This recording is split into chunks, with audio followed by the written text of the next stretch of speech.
এই রকম দোকানের মতন খাস্তা নিমকি খুব সহজেই কিন্তু বাড়িতেই তৈরি করা সম্ভব। নমস্কার বন্ধুরা, রিনিস ভেজ কিচেনের আরও একটি পর্বে আপনাদের সকলকে স্বাগত জানাই। একেবারে মিষ্টির দোকানের মতন খাস্তা নিমকি কিভাবে সহজ পদ্ধতিতে ঘরেই তৈরি করা যায় সেই রেসিপি আজকে আমি আপনাদের সাথে শেয়ার করব। তাহলে চলুন দেখে নিই রেসিপি। নিমকিগুলো তৈরি করার জন্য প্রথমে নিয়েছি 2 কাপ মানে 500 গ্রাম ময়দা। এর মধ্যে দিচ্ছি 1 চামচ লবণ আর একই সাথে দেব 3 চামচ ঘি। ঘি এখানে মোটামুটি 25 গ্রাম মতো আছে। নিমকির ময়ামে সবসময় ঘি ব্যবহার করবেন, তাহলে কিন্তু নিমকি খুব খাস্তা তৈরি হবে।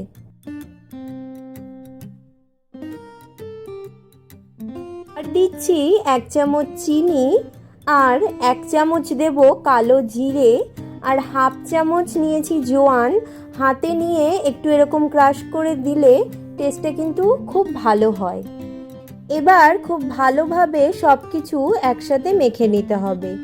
দেখবেন যখন ময়দা ভালোভাবে মাখা হয়ে যাবে তখন মুঠো করলে দেখবেন মুঠো যদি ভেঙে না যায় তাহলে বুঝবেন ময়ামটা খুব ভালোভাবে মাখা হয়েছে।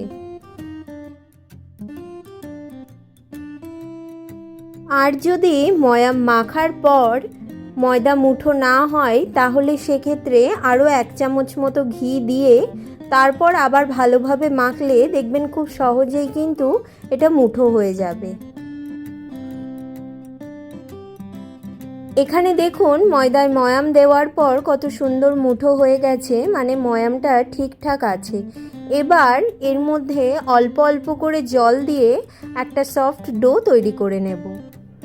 খুব বেশি জল একবারে দেওয়া যাবে না, অল্প অল্প করে জল দিয়ে এটা মাখতে হবে।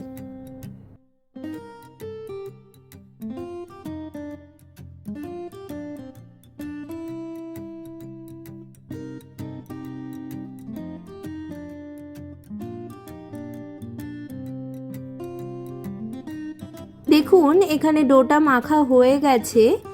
নর্মাল ঘরে তৈরি করা রুটির মতনই ডোটা তৈরি করতে হবে। এবার এটা 30 মিনিটের জন্য ঢেকে রেখে দেব। অন্যদিকে নিমকি তৈরি করার জন্য একটি ব্যাটার তৈরি করব, তাই একটি বাটিতে 2 চামচ তেলের মধ্যে 2 চামচ ময়দা দিয়ে ভালোভাবে মিশিয়ে একটা মিশ্রণ তৈরি করতে হবে। মিশ্রণটা খুব বেশি ঘনও হবে না আবার খুব বেশি পাতলাও হবে না, মোটামুটি 2 চামচ তেলে 2 চামচ ময়দা দিলে খুব ভালোভাবে একটি মিশ্রণ তৈরি হয়ে যাবে।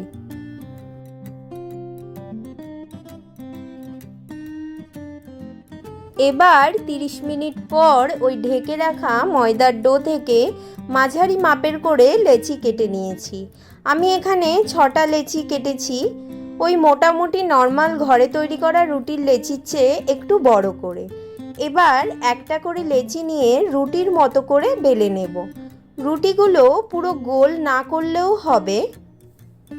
রুটিগুলো বেলার সময় যদি মনে হয় বেলনিতে আটকে যাচ্ছে সেক্ষেত্রে ওপরে একটু শুকনো ময়দা ছড়িয়ে এগুলো বেলে নিতে পারেন।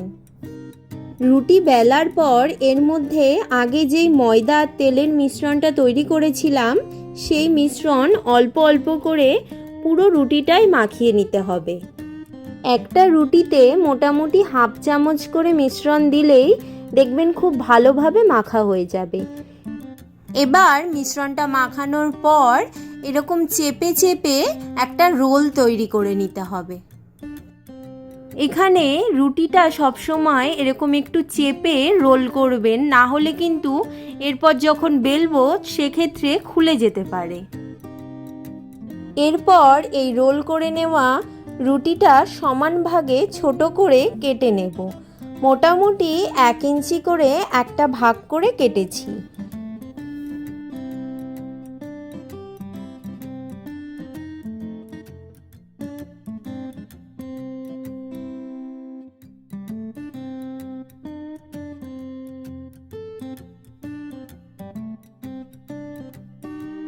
গোল করে বেলা হয়ে গেলে এরপর একটা ভাঁজ করে নেব। ভাঁজ করে আবার একটু বেলবো। এরপর ত্রিকোণ করে আরও একবার বেলে নেব। নিমকিগুলো এরকম ত্রিকোণ করার পর আরও একবার বেলে নিলে তাহলে যখন ভাজবেন নিমকিগুলো তখন কিন্তু এটা পুরোটা খুলে ভাজটা নষ্ট হবে না। দেখুন এখানে কিন্তু আমি সবগুলো নিমকি একই রকম করে বেলে নিয়েছি। এবার নিমকিগুলো ভাজবো। নিমকিগুলো কিন্তু একদম হালকা গরম তেলে ভাজতে হবে।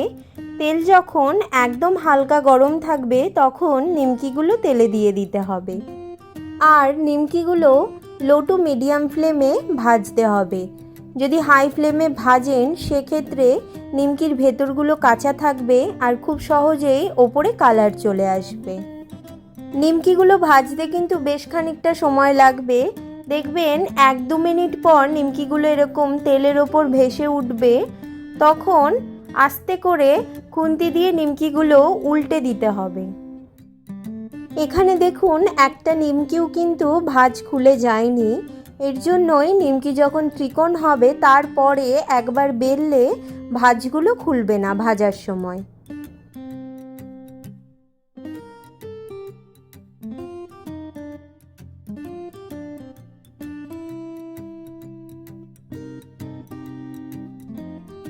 প্রায় 4 থেকে 5 মিনিট পর নিমকির একটা সাইড যখন এরকম লাল হয়ে যাবে তখন অপর সাইডটা উল্টে দিয়ে খুব ভালোভাবে 2 সাইডেই লাল করে ভেজে নিতে হবে।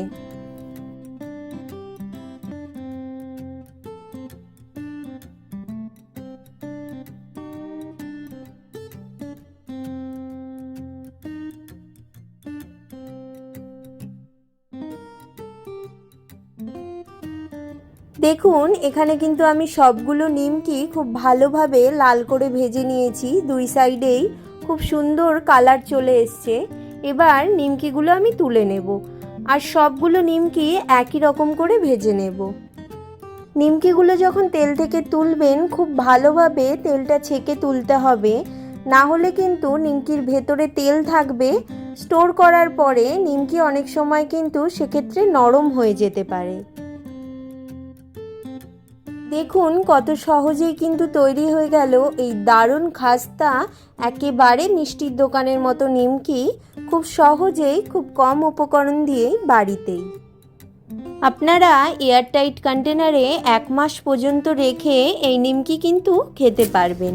আর দেখুন নিমকিগুলো কতটাই খাস্তা তৈরি হয়েছে। এই নিমকির রেসিপি আপনাদের কেমন লাগলো জানাতে কিন্তু অবশ্যই ভুলবেন না। আর নানান ধরনের ভেজ রেসিপি দেখার জন্য আমার চ্যানেলটি সাবস্ক্রাইব করার অনুরোধ রইল।